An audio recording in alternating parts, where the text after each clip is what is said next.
Welcome back to Matchday Live, where it ended honours even between Crystal Palace and Brighton. So, Steve, overall thoughts on the match? What were they from your perspective? I think a draw was probably a fair result. I thought Palace edged it in the first half. They got the goal at the right time. Brighton was sloppy. Brighton were much better in the second half. They was on the front foot. They probed. They got the equaliser. It looked like the only team that was trying to get to score really out the two teams. So honours even, which has been a common theme result in this fixture.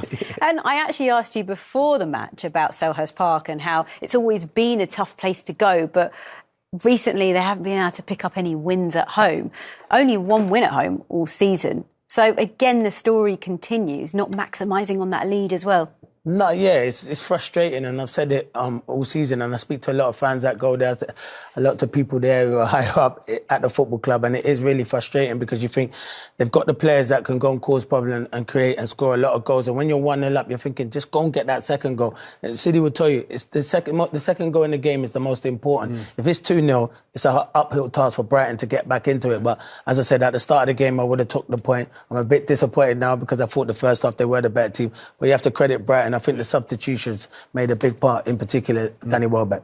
Would you have expected, though, anything different from Palace in that second half, given the way that Roy Hodgson sets up his team? It was pretty much what he does. It is, and we kind of expected that to be the theme in the first half, didn't we, really? But they was probably more expansive, the same as Brighton, trying to play out from the back, pressing from the front. They was quite stretched rather than the real compactness and disciplined team that we expect from Crystal Palace. So the team that we see, or the formation and the lineups that we see in the second half, you thought, this is their natural sort of go-to, really. So it was a bit disappointing that they didn't try and get that second goal. They didn't try, yeah, especially being at home in this match. Well, let's just talk about how they did go 1-0 up, because it was just on the stroke of half-time, courtesy of Jordan Ayew, but there was a massive mistake from the goalkeeper here. Yeah, Verbruggen makes a big mistake here. We highlight that at half-time. City's right, he should go out to Hinshelwood. We'll see it in the next shot, and he's made this mistakes before, but I must credit, it's great pressing, it's brilliant pressing, but you see here, look, he should ping it to Hinshelwood. I know he sees Ayew there closing it down, but it's a good little ball from Will Hughes, and credit Elite. He gets his head up. It's a fantastic ball. He says to Jordan Ayew, put me in the back of the net. But look, curls it in, and he can't miss from there. And it's a good header, and he deserves it, Jordan Ayew, because he's one of those who works hard for Crystal Palace. A lot of fans say he don't score enough goals, but he does all the unsung heroes. He does well there, doesn't he? Because that's one of them crosses that it takes an eternity to come in. You'll know it more than anyone. So he's concentrating so much on it, just making sure he gets good contact downward header. Definitely, because if it's whipped in quicker, you just instantly, it flicks off you. But City's right, when it's floated in the air, you've got to direct it. And you can see it, because Elite here, so you see it here, when Will Hughes plays a little good ball. He doesn't whip it, he just kind of like clips it. And he's watching it. It's a great header. Because look, 9 times out of 10, when that comes in, people say, go back where it come from. But he beats the goalkeeper on his near post. It's a really good header. Yeah, it's one of the ones where strikers, their eyes light up, they read the headlines already. And before you know it, they sort of slice it. I've missed a few. I didn't want to mention it. Yeah, I know. I weren't good with my head. Never noticed that, Clint. No, never. Never noticed that at all. Let's talk about it from Brighton's perspective, though, and the goalkeeping error here. We've visited this problem before. Yeah. It's a common theme, I think, with the goalkeepers now. They tend to get involved in training, don't they, in the possessions, and it's all about knowing the next pass, knowing the next picture. And at the moment, with Verbruggen especially, he doesn't seem to know the next pass. Like here now, it's the top keepers and the top players, they scan, they know before the ball gets them, before they receive it. Look, he's had a look there, so he should know. But then it's about executing that pass. And in a split second, we're talking in this top level game, the way that it's played and the pace and the speed, one lapse of concentration, like here's a prime example, hasn't seen, hasn't scanned, doesn't know his next pass, turns back into danger, then the team's really spread, they can't get back into defend, the right back Hinshelwood there, then you're going to get punished. But surely if your manager's directive is to play out from the back, that's one thing. But in that moment, if you're feeling the pressure and you've got players around you, why not just play it long? No, you're right, and we can say that. We can say that's how the manager. But once you cross that white line, you have a picture and you have an idea of what you want to do. And if there's pressure on you, even then when he does the Cruyff and it goes, and he doesn't, I'd rather him just put it in Rosette and then we can just regroup. But he tries to find Lewis Dunk and he doesn't find him, and it's a big mistake. But that's like, you're right, Seema, and I think you hit the nail right on the head. play what you see in front of you. I know De Zerbi's telling you something, but City would tell you, play what you see in front of you, and that was the wrong decision. Yeah, and again, another wrong decision, because when you look at the errors leading to goals, this is a story that sort of continued and costing them points, because Brighton actually should be further up the table. You'd expect them to be, given how well they can play when they're at their best. Yeah, I mean, clean sheets. If you have a clean sheet, you're halfway there to winning the game. And they conceded their 6 goals, errors that lead to goals. You can't be doing that. If you want to carry on being an established Premier League team, getting better every season, areas like that you need to eradicate. Clean sheets, they're a must. We know that Brighton are entertaining. We know that they can score goals. They're going to create chances. But defensively, there is a lot of work to be done. But in similar vein to how we talk about Roy Hodgson, he has a way that he likes to play, and that's it, and you know what to expect. Is it the same for De Zerbi? He plays a certain way, and that's what he wants, and we're not going to see anything different. So as much as they're exciting and entertaining, they score goals, they're going to concede goals as well.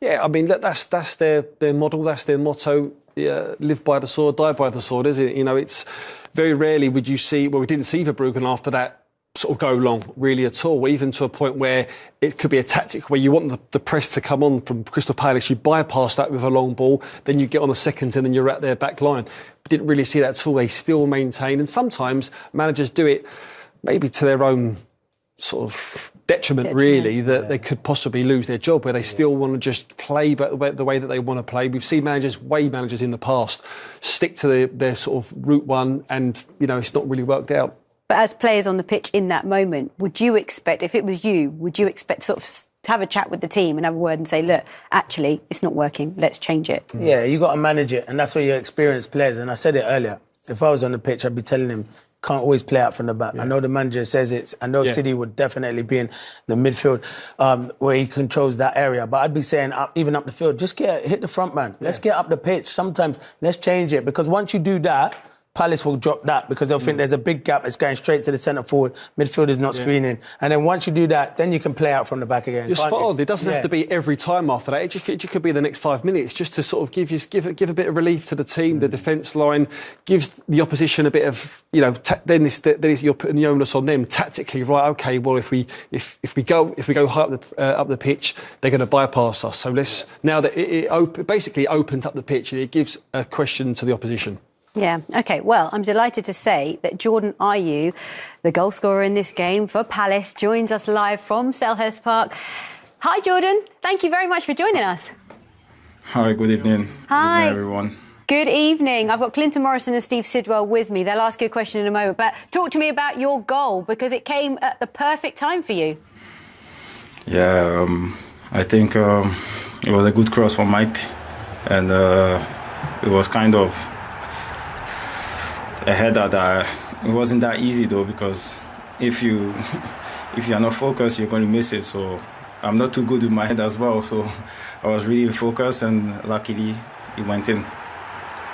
Jordan, I just want to ask. Obviously, in the first half, you was on the front foot. You got the goal. In the second half, was it a natural instinct to just keep dropping back, or was that a tactic? No, I think fair play to Brighton, because they pushed us back. They did some changes, they tweaked the formation, and it was more difficult for us because there were a lot of players in their pockets. But overall, I think this is a fair point, because the first half, I think we were the better team, and the second half, they were the better team. Yeah, Jordan Clinton here. How important was it to get that goal? Because I watch a lot of you play, and you work ever so hard. You always working hard, and I don't even think you get the rewards that you deserve at that football club, because you're brilliant. Me being the centre forward, the number 9, I'd like to play with you because you get into the little areas. So how important and confidence is that goal moving forward? I'm a forward player, and to score goals is always important. But in a club like Crystal Palace, you need to learn how to do everything, and everything is to defend, to attack, to work hard for the team as well, because you can't do it alone. OK, well, thank you for taking the time to talk to us. Really, really appreciate it. Yeah, you're welcome. Take care. Bye. Bye, guys. Bye. Oh, it's lovely to hear his thoughts. Of course, he'll be disappointed that they didn't get maximum points from this game in such a big fixture as well. They had an opportunity, didn't they, to go 2-0 up. We talk about them building on that lead, and Eze had a chance, but it didn't quite come through. No, you're right, Steve. And you know what? I think Eze when he's just coming back from fitness. I think Eze 5 or 6 weeks ago when he was flying, definitely scores this goal because it's a great little touch from Mateta and he plays it. But you know, there with his touch, I think he takes his touch inside. If he takes his touch and he moves it to the side, he can get his shot away with his left foot more cleanly. But you must credit Van Hecke, good defending. Yeah, I think he looked just a little bit rusty. I think if you can explain that, it never really looked like he was in real control. A little bit of match sharpness. That's what you put that down to. 4 minutes later came the equaliser. And just how good was this header? Oh, what a header this is. I mean, they was probing at this time. They was moving Crystal Palace around. And what's so good about this header is that it's from a standing position and he generates so much power that he's near enough on the 18-yard box and it goes literally in the top corner, and he's under a bit of pressure as well, but you can see there he generates it at the neck muscles, he's guiding it into one area, and I mean you can see there he's from a header from about 16 yards out, he's put it in the top corner. That's an unbelievable header. It's not like there's a lot of pace on the cross either. He has to flex his neck muscles and header, and it's a great header because Dean Henderson, you look like he's on that side, and it still goes over him into the top corner. Fantastic header. But Danny Welbeck's been doing that his whole career. Look at this header. And fantastic. How difficult is that then to execute, the way that he's gone about it? So difficult. It's a brilliant header. He's have to get up ahead of like 2 or 3 defenders there. You've got Richards and Mark Gahey, but the header, first class. What's so good about that is because you don't normally head the ball from that far out. A proper striker's instinct knows obviously where they all are all the time in the 8-yard box, but to do it in that area there, knowing exactly how much power that you need to get on, what direction do you need to generate the power and trajectory to, and to loop it over that like it did there into the far corner was just absolutely superb. I scored one against Liverpool. I thought you were going to show it, but it didn't show it. We were just about to, but now, you mentioned it before us. It didn't. Okay. How did that feel for you? Oh, it was brilliant. And as Sidney said, it was a cross that made it. I just flicked it edge of the box and it went top corner. It was brilliant. But it's not about me anyway. It's about Palace. Should we get back to talking about Welbeck then? Yeah, let's talk about Welbeck. I'm not Welbeck's level. He nearly scored again with a different kind of header, you could say. Yeah, I mean, he was superb. The substitutions that come on, him and Bonanotte especially, they changed the tempo with this. So this is, I mean, if that would have gone in, I'm sure Roy Hodgson would not have been pleased, as would Henderson. But I'm sure Welbs would have took it. You'd take any goal as a striker. Definitely. Because Henderson, I don't know what he's trying to do. Can he not catch that? Or maybe his momentum takes him out. But when you punch it, you got to punch it up. But credit to Welbeck, he did make a difference. And he probably earned that luck for it to go in, because I did think he made a bit different at half-time. But as I say, you got to credit De Zerbi. He made those changes, saw it wasn't right, and Welbeck made a big difference in that second half. Yeah, credit to the manager for his substitutions. Well, let's actually now head straight back to Selhurst Park and hear from the Brighton captain. Here he is, Lewis Dunk. Lewis, what's your verdict on the performance tonight and the match? First half was awful from us. We started the game terribly, and second half we showed better character, better desire, and but you can't win a game playing like that in the first half. So that's on us, and we got to learn from that. And it's no excuse, but we got to do better than that. You know all about this rivalry between the two clubs. Is it more relief at having gotten the equaliser or frustration for you? Being in the position we're in, it's nice to get the point. But from the start of the game, we've got to be better. And if we want to be where we want to be as a football team, we got to win games. And at the moment, we're a little bit off, and we're not doing as well as we should do. So we've got to work hard on the training pitch and get better. Love to hear your thoughts on the 2 goals tonight. Firstly, the equaliser from Danny and the ball from Pascal in as well, and then their goal, which opened the scoring. Yeah, a great goal from Danny. It's great to see him back, and we know when we've got him in our team, he's going to score goals like that. So it's a great header, great cross, and great header. And then their goals, we've made a mistake at the back, and they've punished us for it. And it seems at the moment it's going that way a little bit, and we got to get out of that, and it's just tough at the moment, but we got to make sure we do better than that. Yeah, it's clearly disappointed and really homing in on that first half. He believes they should have started better. They was really poor first half for Brighton standards, and everyone loves Brighton, obviously apart from Palace fans. But they're kind of their second favourite team because they're entertaining. I thought first half they was just really sloppy, just simple, basic passes from good quality players. Billy Gilmore, one of them. I thought Matoma had a poor first half, which you don't associate with Brighton. Whether this European run is just taking a bit of an effect now. December's been a really busy schedule as well. It's about to get busier as well, isn't it? It is, but they show character, personality in the second half. They was back to their usual self, probing, getting on the front foot, really asking the questions of Crystal Palace. But first half, they was a bit poor. But that busy schedule does take its toll, especially with European nights. No, definitely, and they've had injuries, Brighton, as well. Starting to get a few players back, but they still need, like, if you look at the likes of Estepinian, who's been outstanding for them at left back, I do think they miss him. So they have to get these players back. But as I said, for Brighton, for what they've done so far this season, it's been outstanding. It has been. They're a great team to watch as well. Well, let's talk about Crystal Palace next. And first of all, hear from the manager. Here he is, Roy Hodgson.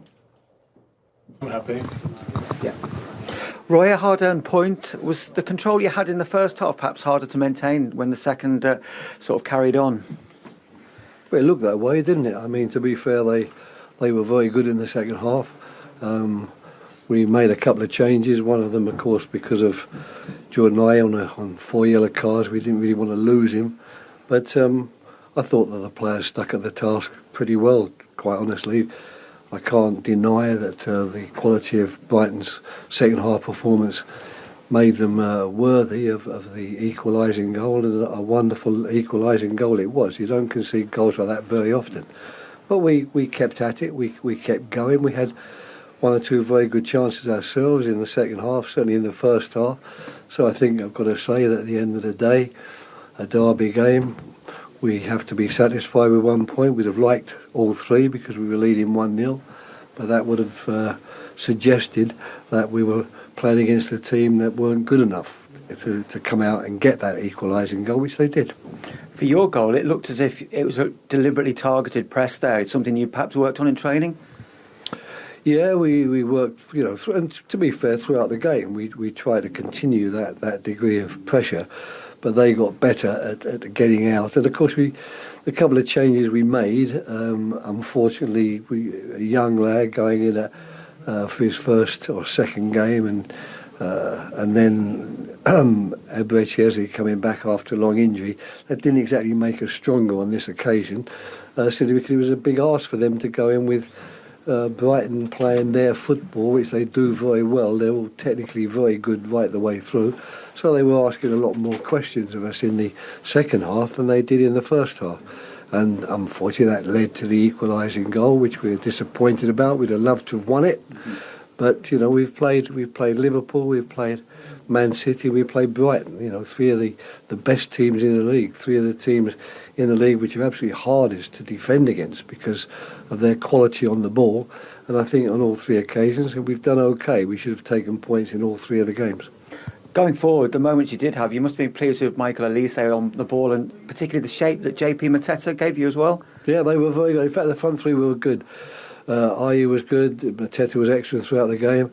So there was a lot of positives to take from the game, there's no doubt about that. But of course, in the aftermath, when you've conceded late after leading 1-0 for so long, and when you can't either stand here and say, well, they were lucky to get it, because to be fair, the quality of their play probably deserved an equalising goal. It's a little bit harder to take, but I've got no recriminations whatsoever against what the Palace team did today. I thought that we really made a very good fist of playing this Brighton team, and on another day we would have held out because Welbeck's goal was a very, very special goal.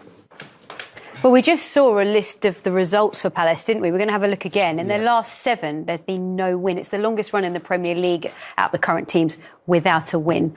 What needs to change, Clinton? Well, I say the squad depth's not big enough, and they have got injuries. But every team in the Premier League have injuries, and that's why you're in the Premier League, because you have to strengthen. But if you look at those games, Everton at home, they were the better team, but conceded, and because they took the lead and sat back. Luton away, they dominated possession and conceded 2 goals. And you look at Bournemouth at home, where they didn't turn up. They're the teams in and around you come the end of the season where you have to be taking points. I think that's the frustration that the Palace fans have at the moment. And yeah, they just threw a bad run at the moment. And I've said it many a times, like they need to have everyone fit. If they want to compete and finish in the top half where they want to do, everyone has to be fit at that football club. And I think the fans were hoping although they lost to Liverpool and then they drew to City, but they played really well in those games, didn't they? For spells, that they could build on that today, but it didn't quite happen. OK, well, let's get the Brighton perspective on things and hear from the manager, Roberto De Zerbi, on his milestone match as well.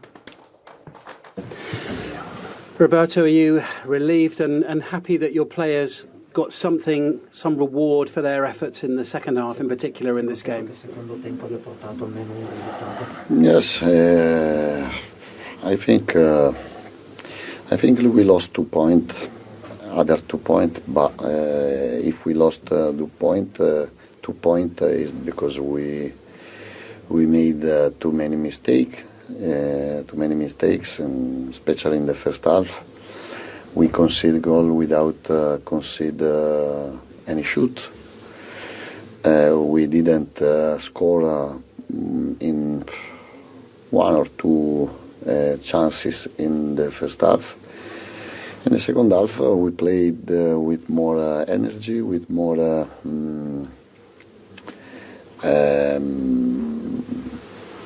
attitude to find the chance to score. So again, he talks about more mistakes, the fact that they've lost 2 points rather than gaining a point. That's how he sees it. And I guess it's the same story again. The most Premier League games without a clean sheet, Brighton sit top of the table. So what needs to change there then? Defensively improve, and that's just not from the goalkeeper or the back three or the back four, whatever they play. It's every man on that pitch, from goalkeeper to the striker. Look, they're always going to be entertaining. We know they're going to create chances and score goals, but when you're giving the opposition a goal head start, you're up on an uphill battle. You can never question their personality, their character. They're always in games. I think other than probably Aston Villa, where the floodgates open and they conceded a huge number of goals, which is very, very unlike them in one game. But they kind of dominate games, but leave gaps in the back line, which is uncharacteristic of Brighton. If they want to improve, especially get up the table, then that's one area. Well, that's the key area where they need to improve on. Now, Clinton Morrison, because the team here at Matchday Live love you, we decided to dig through the archives. It took a long, long time because it was a long, long time ago. Of course it was. We managed to find that header. It was the very Welbeck-esque header that you delivered. Let's have a look. Talk us through this one then. Mine's wow. better, though. Look how far this out, City. Look, bang. Told you it was a good header. What are you thinking, City? Look, I'm against Sammy Hupia. Look, it's Sammy Hupia. Look, it's top corner. Wow, that's a good one. Glided into. I thought it'd be in black and white. You shouldn't show the kit. Look how baggy it is there. And I was skinnier then, so let's just. Not like Clinton to over-celebrate as well, is it? No, I It was the leveller. I never. At Anfield, I had to. Yeah. How good was the goal out of 10? Oh, top marks. 10 Top out of 10. marks. See, that's of course why, he was going to do it. That's why he's the best. You need to get me and City back. You will be back, You heard it no all. doubt. But on that note, it's time for us to say goodbye. Thank you very much. Pleasure having your company as always, and thank you for yours as well. So it's honours even between Brighton and Crystal Palace, and we will see you again tomorrow for more on Matchday Live. See you then. Bye-bye.